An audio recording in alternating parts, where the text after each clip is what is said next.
Hello and welcome to Doc Sees Under Puget Sound. In this YouTube, we are going to be researching out how many abandoned crab pots are on the seafloor in our waters of the Northwest.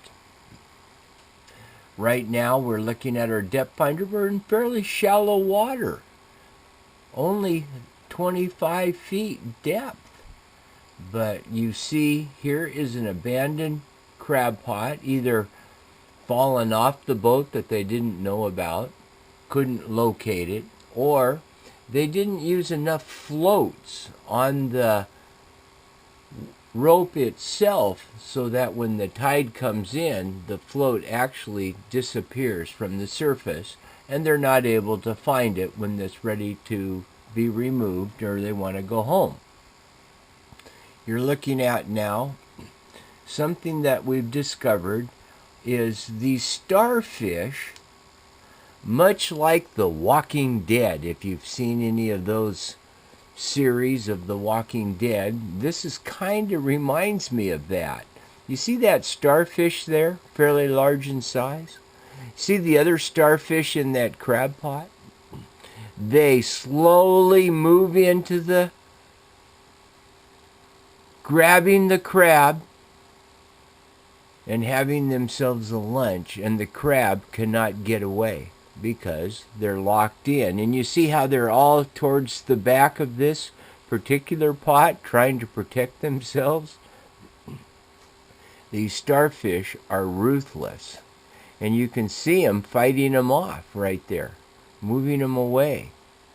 Yeah, it's interesting on the survival of the fittest in our waters of the Northwest.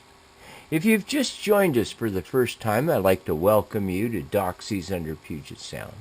And if you'd like to learn more about what we're doing on TMK Film, swing over to that channel, and we've been talking about salmon fishing, how to rig your boat, how to organize your downrigger, and I produced a chart book in the boating areas of our Northwest.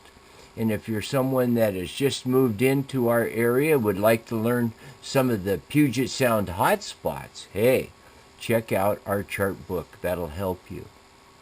Looking at our depth finder, we've moved into a little bit deeper water now, 27 feet. It's pretty shallow, but look here, the crab on this abandoned pot, derelict I think is what we call them. You can see how they're all grouped together, and look at the rope, how long it's been down. It's quite a while, actually. The different types of species that actually live on the rope is called the Stella clava. We did a research up in the northern part of Hood Canal, Pleasant Harbor, under a dock, found the Stella clava, club tunicate. Well, they like to grow on rope. And as the rope lays on the seafloor, it just increases the ability for the invasive species to grow. You're looking at a large starfish now creeping up on them in this abandoned pot. And it looks to me like we have a shell or two in there. Also a few perch swimming by. But it looks to me like a rock crab is in there. It's interesting how the water is a murky color. We've had a lot of rain lately, and with the flooding in the different areas of our creek system, it has muddied up our water somewhat.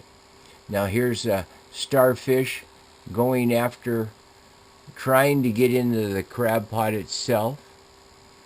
I have been asking the state to require a minimum of 2 floats on your crab pot line. As you see, it's weighted, it looks good and everything.